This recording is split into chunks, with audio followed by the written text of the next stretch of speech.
여러분 안녕하십니까? 광주 MBC 뉴스투데이 시작합니다. 먼저 오늘의 주요 뉴스입니다. 호남고속철 2단계 사업 개통이 시시각각 다가오면서 광주공항의 무안공항 이전을 위한 골든타임이 얼마나 되는지 따져봤습니다. 광주 사직공원에 야외 상설 공연장을 짓는 사업이 좀처럼 속도를 내지 못한 채 행정 난맥상을 드러내고 있습니다.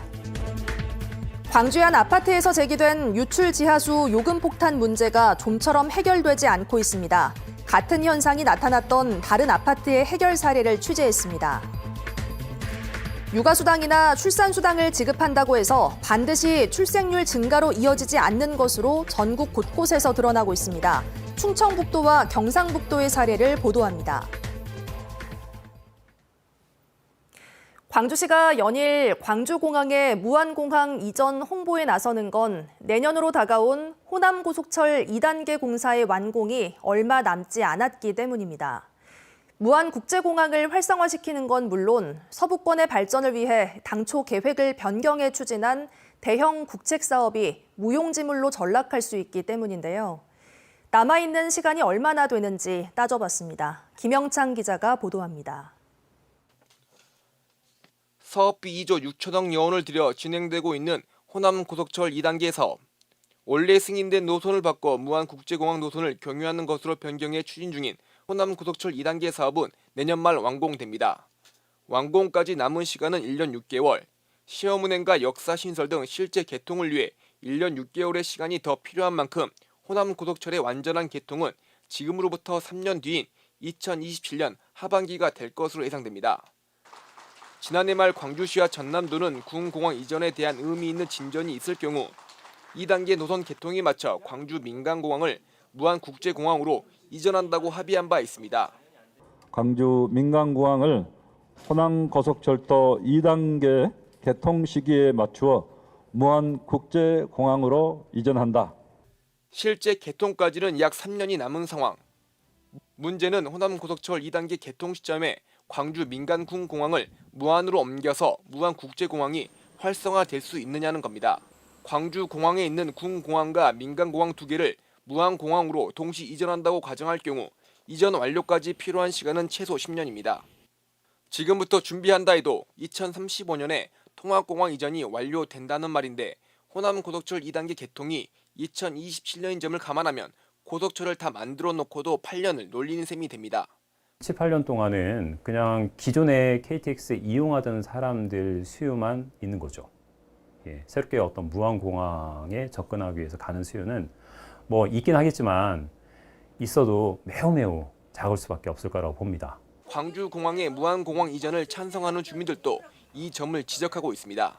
그렇지 않으면 KTX 공사를 왜 해요? 그러니까요. KTX 공사는 오라 해놓고 나서는 민간공항 놔두고 군사공항 오지 말라고. 대안이 없는 것은 아닙니다.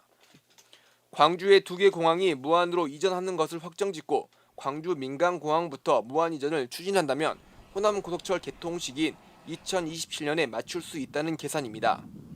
하지만 올해를 넘기고 2년 뒤 민선 9기로 넘어갈 경우 이 방안도 무용지물이 될 수 있습니다. 올해가 광주시로 보나 무안군으로 보나 이 군공항 문제를 해결할 수 있는 절호의 기회라고 저는 확신을 합니다. 그래서 플랜 B가 됐든 뭐 지금의 계획이 됐든 올해 안에 모든 걸 결론 내려야 된다. 바로 이런 문제 때문에 광주시와 전라남도가 지난해 광주공항의 무안공항으로의 이전을 추진하고 있지만 무안 지역의 반대에 부딪혀 속절없이 시간만 보내고 있는 실정입니다. MBC 뉴스 김영창입니다. 광주 군공항과 민간공항의 이전 홍보 활동을 벌이고 있는 광주시가 이번엔 무안군에서 농촌 일손 돕기에 나섭니다. 고강환 광주시 행정부시장 등 공무원 40여 명은 오늘 오전 무안군 운남면의 한 마을에서 양파 수확 등을 도울 예정이라고 밝혔습니다. 이번 일손 돕기는 군공항 이전에 반대하는 무안군이 농번기 방문을 피해달라는 공문을 보내자 광주시가 일손 돕기로 대응에 나서면서 추진됐습니다. 현충일인 오늘 대체로 맑겠지만 오후 들어서는 소나기가 내릴 수 있겠습니다. 소나기로 인한 강수량 광주와 전남에 오늘 점심 무렵부터 오후 6시 사이 5에서 10mm 안팎으로 나와 있는데요. 소나기 특성상 일부 지역에 일시적으로 강한 비가 쏟아질 수 있어서 야외 활동 계획하시는 분들은 참고하셔야겠습니다. 하늘 모습 보시면 현재 구름 지나고 있습니다. 소나기가 내리지 않을 때는 이렇게 가끔 구름이 많은 날씨가 예상되고요. 미세먼지 농도는 보통에서 좋은 수준으로 오늘 대기질 양호하겠습니다. 낮 동안의 더위는 어제보단 덜하겠습니다. 현재 기온 17도 안팎으로 어제와 비슷하겠고요. 낮 기온은 27도로 어제보다 1, 2도가량 내림세를 보이겠습니다. 날씨 정보였습니다. 광주 사직공원에 야외 상설 공연장을 짓는 사업이 좀처럼 진척을 보이지 못하고 있습니다. 정부 의무 인증은 늦어지고 있고 쓸 수도 없는 땅을 혈세로 사들이는가 하면 설계 당선작의 행정소송까지 난맥상만 드러내고 있는데요. 이럴 바엔 지금이라도 백지화 결정을 해야 한다는 주장까지 나왔습니다. 보도에 주현정 기자입니다. 겨우 성인 한 명이 다닐 수 있는 숲길, 좁고 가파른 계단을 따라 내려가니 텅 빈 공터가 나옵니다. 700석 규모의 관객석과 잔디광장이 들어설 사직공원 상설공연장 예정부지입니다. 1년 내내 음악축제가 펼쳐지는 아시아 문화중심도시 광주를 만들겠다며 배정된 예산만 시비 107억 원, 국비 83억 원 등 190억 원. 지난 2015년 첫 논의 후 2020년부터 본격적으로 시작됐지만 좀처럼 진척을 보지 못하고 있습니다. 계획대로라면 2023년에 완공됐어야 하지만 보시는 것처럼 첫 삽도 뜨지 못했습니다. 가장 큰 걸림돌은 BF 인증. 공공시설이라면 의무적으로 장애물 없는 생활환경 인증이라는 걸 꼭 받아야 하는데 1년 넘게 성과를 내지 못하고 있습니다.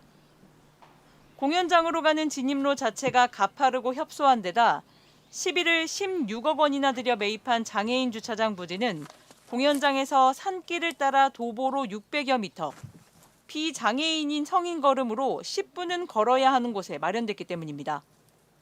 이마저도 진입로며 부지 자체가 협소하고 주택가 밀집 지역 한가운데 위치해 활용 가치가 떨어질 수밖에 없습니다. 지난 2022년 공모를 통해 선정된 설계작도 논란입니다. 사직공원 상설 공연장의 경우에가 지금 그 당선작이 문제가 있다라고 주차장법이라든지 또 건축법에 위반이 됐기 때문에 이게 행정심판까지 제기됐고요. 그래서 지금 중단이 되고 있습니다. 지금까지 투입된 예산은 43억 원. 하지만 난맥상만 드러내고 있는 만큼 지금이라도 백지화 결단이 필요하다는 주장까지 나왔습니다. 운영하는 거에 대한 전반적인 고민이 되어졌을 때 그걸 딱 짓는 거거든요. 근데 전혀 운영에 대한 방안은 없고 짓고 보자는 식의 이런 사업은 절대 하면 안 된다는 거죠.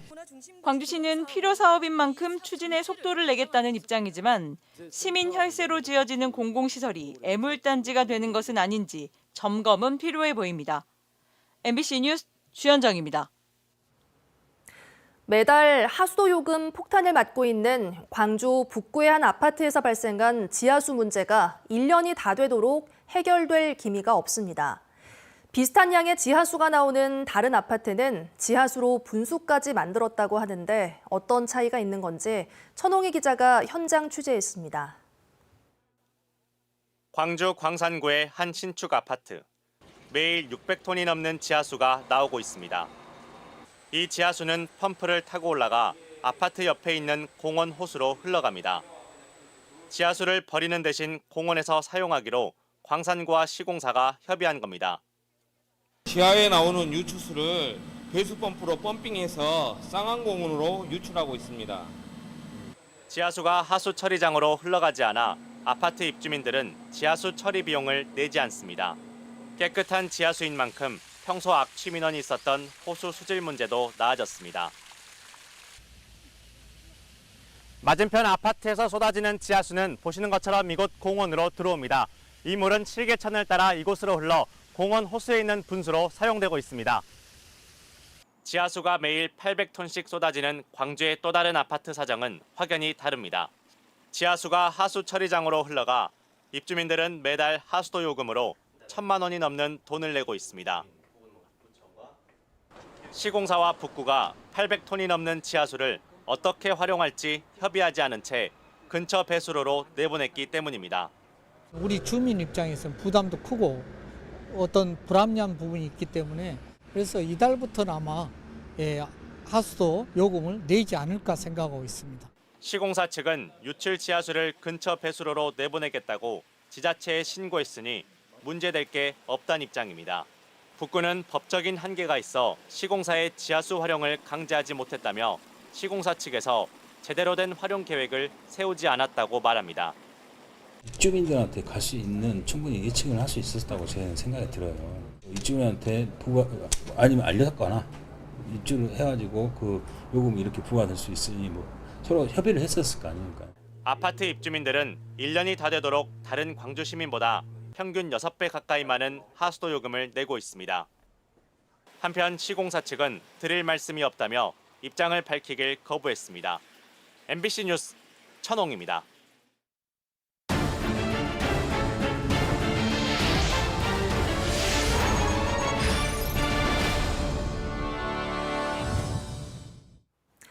폭설과 폭염, 집중호우 등 이상기후는 매년 반복되고 있습니다. 기후위기에 대응할 수 있는 대책 마련과 함께 애써 키운 농작물을 제값받고 팔 수 있는 유통구조 개선이 필요해 보입니다. 보도에 김양훈 기자입니다. 올해 1월부터 4월까지 전남 지역 평균 기온은 7.9도, 평년보다 1.3도 높았습니다. 같은 기간 누적 강수량도 470mm로 지난해 같은 기간보다 2배 가까이 많습니다. 그러다 보니 일조량은 평년보다 적었습니다. 이 같은 이상기후는 농작물 생육에 큰 영향을 가져왔습니다. 올해 전남 지역 마늘밭 3,443헥타르 가운데 20% 이상에서 2차 생장 피해, 이른바 벌마늘 피해가 발생했습니다. 매실과 양파 등도 피해가 늘고 있습니다. 지난해에 비해서 상대적으로 겨울철이 따뜻했습니다. 따뜻하고 그다음에 저기 4월 초순하고 5월 초순에 비가 많이 와가지고 일조량이 상당히 지금 부족해서 농식품부도 양파 생육 불량 피해 현장 점검에 나섰습니다. 지난달 양파 생육 불량을 농업재해로 인정한 농식품부는 이달 안으로 양파 생육 불량 피해 복구 계획을 수립하고 복구비를 지원하기로 했습니다. 하지만 매년 반복되고 있는 이 같은 농작물 피해를 이상기후 탓만 하며 그대로 방치해서는 안 되는 상황. 병충해에 강하고 이상기후에도 생육에 큰 지장을 받지 않는 농작물 품종 개량이 시급합니다. 사실은 요것들을 유지할 수 있는 어떤 종자, 그러니까 소위 말해서 이제 내병성, 내재성 종자들이 좀 지속적으로 좀 계속 업그레이드 되는 게 상당히 중요할 것으로 봅니다. 생산자에서 소비자에게까지 농산물 등이 전달되는 유통구조 개선도 필요합니다. 유통비용은 농수산물 가격의 49.7%나 차지하고 있습니다. 정부는 농수산물 유통구조 개선을 위해 온라인 도매 시장 활성화를 하겠다고 했습니다. 유통비용을 10% 이상 줄이겠다는 계획이지만 아직 뚜렷한 효과는 없습니다. 농민들이 가격을 결정을 어느 정도 해야 하는데 중도면이 결정을 해버리기 때문에 저희 농민들은 이제 뜻밖의 일해봤자 거의 지금 제값을 못 받고 있죠. 기후변화는 농작물 생산량 감소는 물론 작물의 재배 적지도 변화시키고 있습니다. 기후변화에 대응해 주요 농산물 생산을 안정화시키기 위해 생산 기반 확충과 유통 기반 보완 등이 시급해 보입니다. MBC 뉴스 김양훈입니다. 공사 현장에서 굴착기 등 본인의 장비로 일하는 건설기계 노동자는 근로기준법의 보호를 받지 못합니다. 법으로 임금 보장을 받을 수 없다 보니 해마다 임금 체불 문제가 되풀이되고 있는데요. 처우 개선은 좀처럼 이루어지지 않고 있습니다. 김단비 기자의 보도입니다. 15년째 카고 크레인 작업을 하는 김희종 씨. 지난 2022년부터 순천의 한 고급 주거시설 공사 현장에서 1년 2개월간 일했습니다. 그런데 1년 전부터 돈이 나오지 않더니 공사가 끝난 지금까지 3개월치 3천여만 원을 받지 못하고 있습니다. 한 달에 수입이 날 수 있는 데가 이 현장밖에 없었거든요. 근데 이 현장에서 3개월치를 안 주니까 저희들은 어디서 수입이 안 생기지 않습니까? 빚내는 방법밖에 없죠. 다른 건설기계 노동자들도 상황은 다르지 않습니다. 대기업은 물론 지자체가 발주한 공사 현장에서도 임금 체불이 반복적으로 일어나고 있습니다. 포스코가 최근에 율촌 산단을 중심으로 해서 그 2차 전지 사업을 본격적으로 하고 있습니다. 근데 이제 거기 현장에서 일하시는 장비 노동자들 체불도 엄청나게 많이 증가를 하고 있어요. 건설노조는 지난해 말부터 올해 초까지 전남 동부권에서 민주노총 소속 건설기계 노동자들이 받지 못한 돈이 8억 원이 넘는 것으로 추산하고 있습니다. 건설 현장은 발주처에서 시작해 원청과 하청으로 이어지는 구조입니다. 여기에 하청에 재하청이 꼬리를 물다 보면 가장 끝부분에 있는 건설기계 노동자의 피해가 집중됩니다. 특히 건설기계 노동자는 개인 장비를 가지고 일하기 때문에 개인 사업자로 근로기준법의 보호를 받지 못합니다. 이런 문제를 해결하기 위해 표준 임대차 계약서와 대여대금 지급 보증 제도가 도입됐지만 현실에선 잘 지켜지지 않고 있습니다. 법적으로 꼭 써라 규정에는 있지만 그건 자기들 간에 임의적으로 이렇게 해놓은 거라 저희들이 알 수 없는 상황이어서. 지난해 임금 체불액은 1조 7천억 원, 이 가운데 건설업은 4,300억 원에 달합니다. MBC 뉴스 김담입니다. 광주 남구청에서 효천지구를 잇는 도시철도 2호선 3단계 사업 최종 추진 여부가 올해 안으로 결정될 것으로 보입니다. 강기정 광주시장은 어제 광주시의회 본회의에서 기획재정부로부터 3단계 사업 재검토를 통보받은 상황이라며 올 연말 최종 추진 여부를 판가름할 도시철도망 구축계획 용역보고서가 나오는 만큼 결과를 토대로 정부 부처를 다시 설득하겠다고 밝혔습니다. 현재 광주 도시철도 2호선 1단계는 73%의 공정률을 보이고 있고 2단계는 일부 공구의 공사 입찰이 번번이 무산되면서 전체 공사 일정이 늦어지고 있습니다.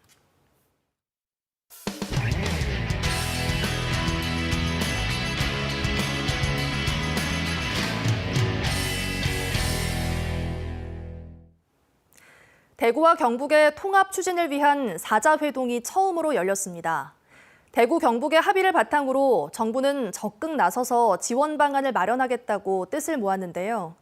2026년 7월 통합자치단체 출범을 목표로 통합안을 마련하고 올 연말쯤 통합특별법 제정을 추진하기로 했습니다.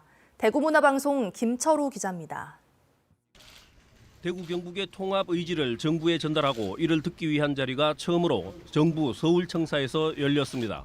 홍준표 대구시장과 이철우 경상북도지사, 이상민 행정안전부 장관, 우동기 지방시대위원장 등 이른바 통합을 위한 사자회동입니다.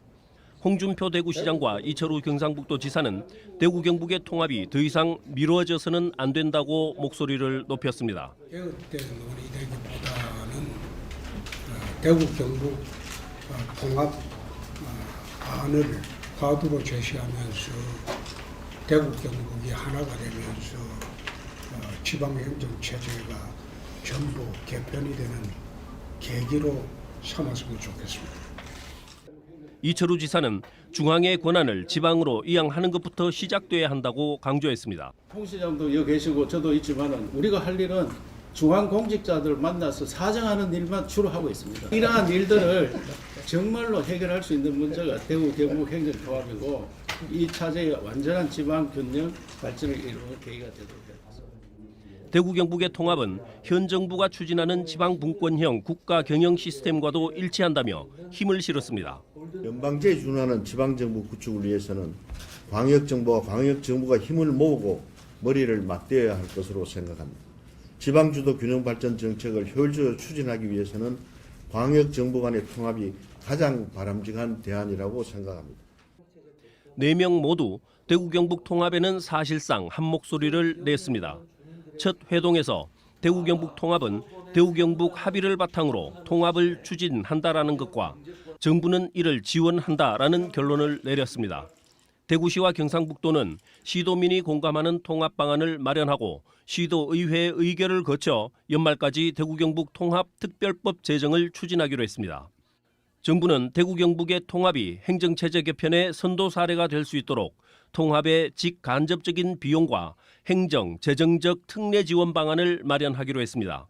이를 위해 정부는 관계부처가 참여하는 범정부 통합 지원단을 구성해서 정부 차원의 통합 지원 방안을 추진하기로 했습니다. 앞으로 대구 경북 행정통합실무단에서 합의안을 도출하면 2차 회동을 열고 추가 논의를 진행하기로 했습니다.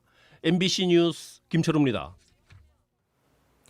충청북도는 지난해 전국에서 유일하게 출생아 수가 늘어난 지자체입니다. 김영환 충북지사는 1,000만 원의 출산 육아수당을 비롯해 과감한 정책이 효과를 냈다고 자평했는데요. 그런데 올해는 갑자기 출생아 수가 줄기 시작했습니다. MBC 충북 이지현 기자가 보도합니다. 지난해 충북은 전국에서 유일하게 출생아 수가 늘었습니다. 1년 전보다 148명 늘어나 7,600명을 기록했습니다. 전국적으로 7.7% 감소한 것과 정반대였습니다. 충청북도는 지난 1월 이 같은 사실을 발표하며 자축했는데 김영환 지사 공약 사업인 출산 육아수당과 과감한 지원 정책 덕분이라고 분석했습니다.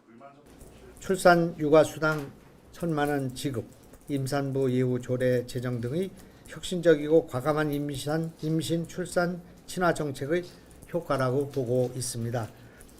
하지만 올해 들어 출생아 수는 다시 감소하기 시작했습니다.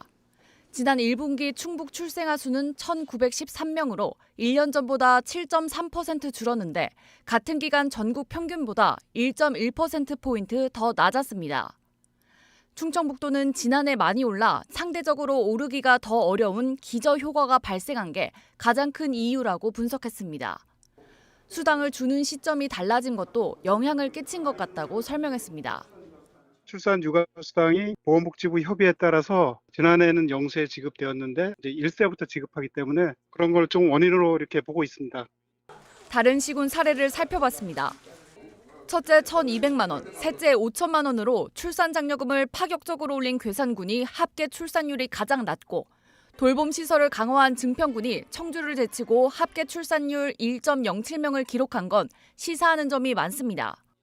출산 장려금을 100만 원 줄 때 합계 출산율은 0.03명 증가하지만 돌봄센터, 공동육아 나눔터 같은 인프라 예산을 100만 원 줄 때는 0.098명 증가한다는 연구 결과도 있습니다.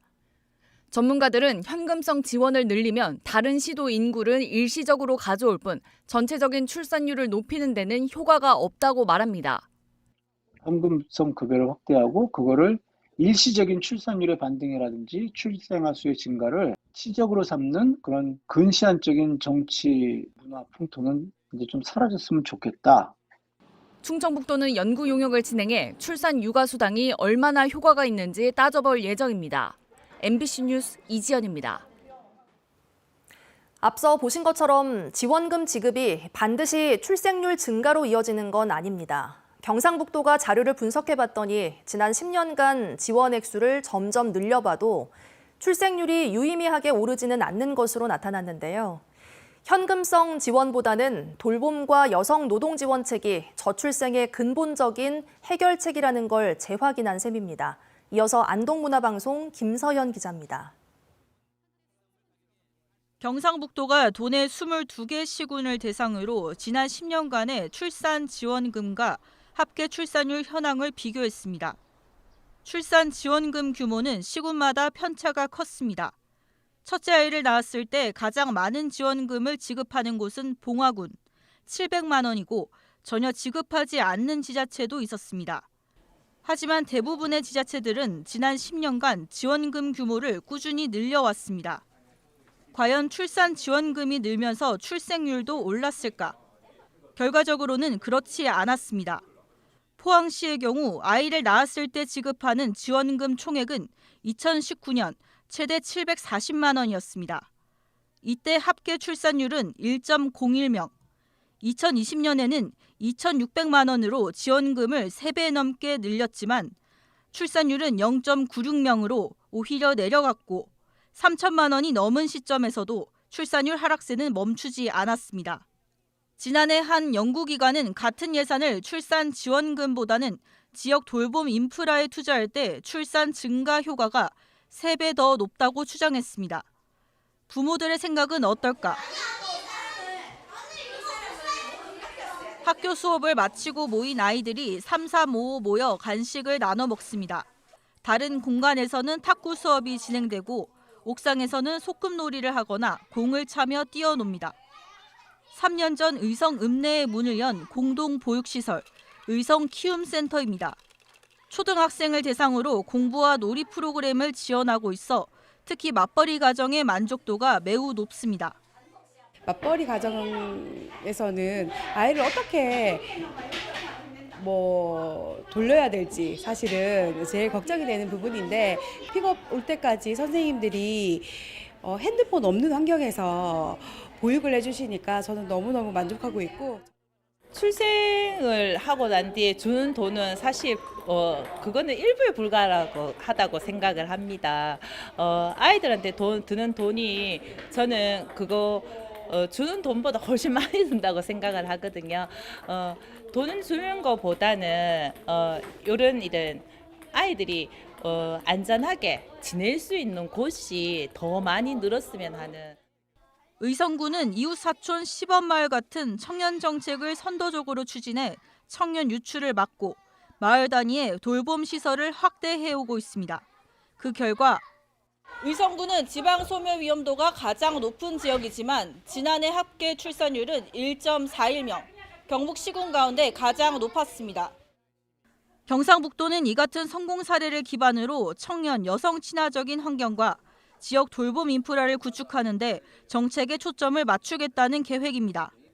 여성 친화적인 문화적인 환경이라든지 경력 단절이라든지 이런 걸 걱정하지 않고 애를 낳을 수 있는 환경, 키울 수 있는 환경을 만드는 것이 중요하다고 보고. 또 현금성 출생 지원책에 대한 지자체 간 출혈 경쟁을 막기 위해 정부가 적정 금액과 지원 대상을 통일해달라고 건의했습니다. MBC 뉴스 김서연입니다. 장성군이 백양사 인근 국립공원 주차장 3곳을 무료로 개방합니다. 장성군은 지역경제 활성화와 관광객의 주정차 갈등을 해소하기 위해 최근 국립공원공단 내장산 백암사무소와 협약을 체결하고 백암 남창지구 주차장 등을 임대해 이달부터 주차료를 없앴습니다. 지난해 5월 전국 주요 사찰의 입장료는 폐지됐지만 주차료 부과제도는 유지되면서 그동안 승용차 기준 5,000원의 주차료가 부과됐습니다. 순천만 국가정원에서 지역 청년 예술가들이 참여하는 댄스 페스티벌이 열립니다. 순천시는 오는 8일 저녁 5시 순천만 국가정원의 스페이스 허브에서 지역의 청년 예술가들이 참여한 가운데 세대를 주제로 디스코부터 K-팝까지 각 시대를 대표하는 음악과 댄스를 선보이는 세대 공감 청년 댄스 페스티벌이 펼쳐집니다. 현충일인 오늘 대체로 맑겠지만 오후에 갑작스러운 소나기가 지날 수 있어서 야외 활동 계획하신다면 소나기 소식 염두에 두셔야겠습니다. 오늘 점심 무렵부터 오후 6시 사이 광주와 전남에 소나기로 인한 강수량 5에서 10mm가량으로 예상되는데요. 소나기 특성상 일부 지역에서 일시적으로 강한 비가 내릴 수 있겠습니다. 하늘 모습 보시면 현재 구름 다소 지나고 있습니다. 오늘은 이렇게 가끔 구름 많은 날씨가 이어지겠고요. 미세먼지 농도 보통에서 좋은 수준으로 오늘 대기질 양호하겠습니다. 낮 동안의 무더위는 어제보단 덜하겠습니다. 광주의 현재 기온 17도 보이고 있습니다. 한낮 기온은 27도로 어제보다 1, 2도가량 내림세를 보이겠습니다. 목포의 낮 기온 24도에 그치겠고요. 강진과 완도의 낮 기온 25도로 예상됩니다. 순천의 낮 기온 25도 보이겠고요. 여수의 낮 기온 23도로 예상됩니다. 바다의 물결은 전해상에서 최고 1m로 잔잔하게 일겠습니다. 다가오는 토요일 오전부터 비가 시작돼 일요일까지도 비가 이어지겠습니다. 날씨 정보였습니다. 뉴스 마칩니다. 함께해 주신 여러분 고맙습니다.